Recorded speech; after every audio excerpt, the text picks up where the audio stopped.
राजनीति विज्ञान के बीए द्वितीय वर्ष के विद्यार्थियों, आज मैं आपको बीए सेकंड ईयर के प्रथम प्रश्न पत्र प्रमुख राज्य व्यवस्थाओं के अंतर्गत अमेरिकी संविधान में शक्तियों का पृथक्करण एवं नियंत्रण तथा संतुलन के सिद्धांत के बारे में बताने जा रही हूँ। सर्वप्रथम हम शक्तियों के पृथक्करण के बारे में चर्चा करेंगे। प्रसिद्ध विद्वान ओग तथा रे ने कहा है कि अमेरिकी शासन का कोई भी लक्षण इतना प्रमुख नहीं है जितना कि नियंत्रण तथा संतुलन की धारणा के साथ अपनाया गया शक्ति विभाजन सिद्धांत। शक्ति पृथक्करण सिद्धांत का अर्थ यदि हम देखें तो ये कह सकते हैं कि सरकार के 3 अंग होते हैं: व्यवस्थापिका, कार्यपालिका और न्यायपालिका। सरकार के इन तीनों अंगों का पारस्परिक संबंध कैसा होना चाहिए, यह समस्या राजनीति विज्ञान में अत्यंत विवादग्रस्त रही है और इस संबंध में समय समय पर जो सिद्धांत प्रतिपादित किए गए उनमें मोंटेस्क्यू का शक्ति पृथक्करण सिद्धांत सर्वाधिक प्रमुख। यह सिद्धांत इस विचार पर आधारित है कि निरंकुश शक्तियों के मिल जाने से व्यक्ति भ्रष्ट हो जाते हैं और अपनी शक्तियों का दुरुपयोग करने लगते हैं। इस सिद्धांत के प्रतिपादकों का विचार है कि व्यवस्थापिका का काम कानून बनाना होना चाहिए, कार्यपालिका उन कानूनों को क्रियान्वित करे और उनके अनुसार शासन चलाए तथा न्यायपालिका उन कानूनों के अनुसार अपना निर्णय करे। शक्ति विभाजन सिद्धांत का सबसे प्रमुख प्रतिपादक मोंटेस्क्यू है और मोंटेस्क्यू ने इस बात पर विशेष बल दिया है कि सरकार के तीनों अंगों में से प्रत्येक अपने क्षेत्र में स्वतंत्र होना चाहिए। उसे अपने कार्य क्षेत्र तक ही सीमित रहना चाहिए और उसके द्वारा दूसरे अंग के कार्य को प्रभावित करने या उस पर नियंत्रण स्थापित करने की चेष्टा नहीं की जानी चाहिए। अब हम इस बात पर प्रकाश डालते हैं कि अमेरिकी संविधान निर्माताओं पर शक्ति सिद्धांत का प्रभाव क्या हुआ। अमेरिकी संविधान के निर्माता अमेरिका में एक सीमित शासन की स्थापना करना चाहते थे और इस बात के लिए प्रयत्नशील थे कि शासन अत्यधिक शक्तिशाली होकर नागरिक स्वतंत्रताओं को नुकसान नहीं पहुंचा सके। इस हेतु उनके द्वारा न केवल संघीय शासन को अपनाया गया और संविधान में प्रथम 10 संशोधन करते हुए मौलिक अधिकारों की व्यवस्था की गई, वरन अपने संविधान को शक्ति विभाजन के सिद्धांत पर भी आधारित किया गया। संविधान निर्माता मोंटेस्क्यू के शक्ति विभाजन सिद्धांत से बहुत ही अधिक प्रभावित थे। उनका विश्वास था कि जितनी अधिक शक्ति होती है उतनी अधिक उसके दुरुपयोग की आशंका भी बनी रहती है। संविधान सभा के एक प्रमुख सदस्य मेडिसन ने इस संबंध में चेतावनी देते हुए प्रसिद्ध पत्रिका फेडरलिस्ट में लिखा था कि व्यवस्थापिका, कार्यपालिका और न्यायपालिका संबंधी सारी शक्तियों का एक ही हाथों में इकट्ठा होना, चाहे वह एक व्यक्ति हो, थोड़े हो या अधिक, और चाहे वंशानुगत हो, स्वतः नियुक्त हो या नियंत्रित हो, निर्वाचित हो, अत्याचारी शासन की उपयुक्त परिभाषा कही जा सकती है। अतः 1787 में फिलाडेल्फिया सम्मेलन के द्वारा जब नवीन संविधान के निर्माण का कार्य शुरू किया गया तो संविधान निर्माताओं ने शक्ति विभाजन के सिद्धांत को संविधान का आधारभूत सिद्धांत बनाने का निश्चय किया। मेडिसन भी बार बार यही कहते थे कि हम निरंतर मोंटेस्क्यू की अदृश्य छाया से प्रेरणा ग्रहण करते रहे। डॉक्टर फाइनर ने भी लिखा है कि अमेरिकी संविधान शक्ति विभाजन सिद्धांत पर आधारित विश्व में सर्वाधिक प्रसिद्ध राज्य शासन है। अब हम देखते हैं कि अमेरिकी संविधान में शक्तियों का पृथक्करण किस प्रकार से किया गया है।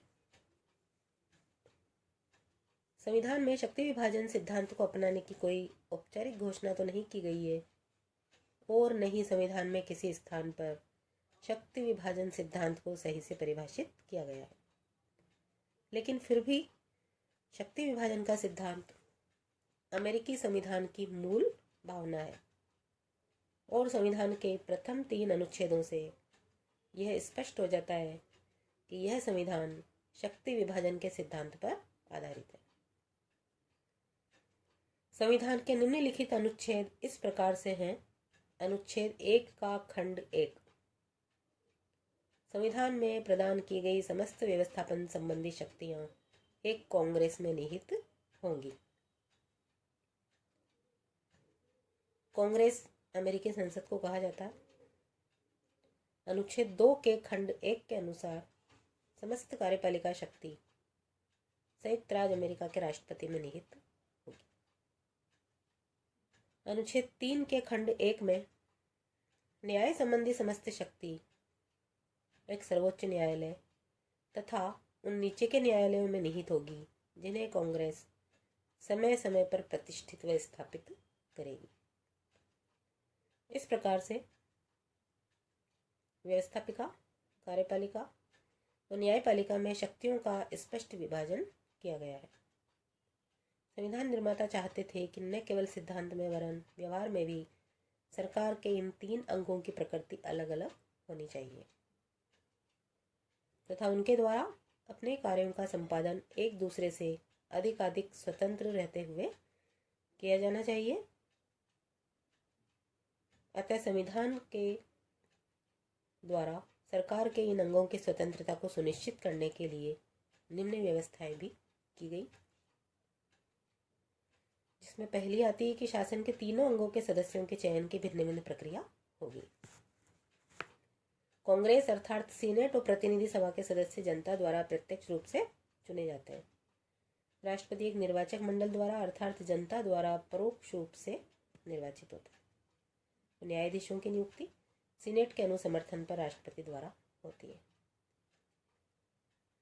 यद्यपि आज राष्ट्रपति के परोक्ष निर्वाचन की बात केवल सिद्धांत में ही है, लेकिन संविधान निर्माताओं ने सरकार के 3 अंगों के लिए क्रमशः प्रत्यक्ष निर्वाचन, परोक्ष निर्वाचन और मनोनयन की पद्धति ये सोचकर भी अपनाई थी कि सरकार के 3 अंगों की प्रकृति अलग अलग रहे।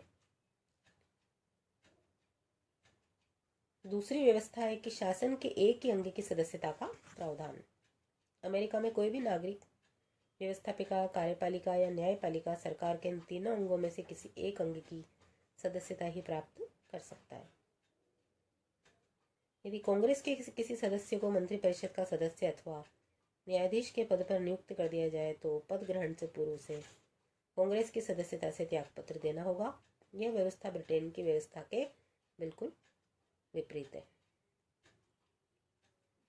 अगली जो व्यवस्था है संविधान की, जिसमें तीसरा बिंदु महत्वपूर्ण है कि सरकार के विभिन्न अंगों का अलग अलग कार्यकाल और कार्यकाल की निश्चितता। प्रतिनिधि सभा का कार्यकाल 2 वर्ष है, सीनेट के सदस्यों का कार्यकाल 6 वर्ष और राष्ट्रपति का कार्यकाल 4 वर्ष है। न्यायाधीशों की नियुक्ति जीवन पर्यंत के लिए होती है और वे सदाचार पर्यंत अपने पद पर बने रहते हैं। इसके अतिरिक्त इन सभी संस्थाओं का कार्यकाल निश्चित है, एक दूसरे पर निर्भर नहीं है। राष्ट्रपति कांग्रेस के किसी भी सदन को समय से पूर्व भंग नहीं कर सकते और कांग्रेस केवल महाभियोग की प्रक्रिया के आधार पर ही राष्ट्रपति अथवा न्यायाधीशों को पद से हटा सकती है। महाभियोग एक असामान्य और अत्यधिक कठिन प्रक्रिया है। चौथी जो संवैधानिक व्यवस्था है, इसमें यह बिंदु है कि विभिन्न अंगों के सदस्यों के उत्तरदायित्व के संबंध में भी भिन्नता रहेगी। संविधान के द्वारा भी चुनाव के संबंध में जो व्यवस्था की गई है उसके आधार पर प्रतिनिधि सभा का सदस्य अपने आप को जिले के मतदाताओं के प्रति उत्तरदायी समझता है। सीनेट सदस्य स्वयं से संबद्ध संघ की इकाई अर्थात संपूर्ण राज्य के प्रति उत्तरदायी समझता है और राष्ट्रपति संपूर्ण राष्ट्र के प्रति उत्तरदायी है और न्यायाधीश संविधान के प्रति उत्तरदायी है। इन सबके अतिरिक्त भी शक्ति विभाजन सिद्धांत से प्रभावित होने के कारण ही अमेरिका में संसदात्मक शासन को नहीं वरन अध्यक्षात्मक शासन व्यवस्था को ही अपनाया गया। इस प्रकार संविधान शासन की विविध शक्तियों के प्रयोग के लिए अलग अलग संस्थाओं और पदाधिकारियों की व्यवस्था करता है।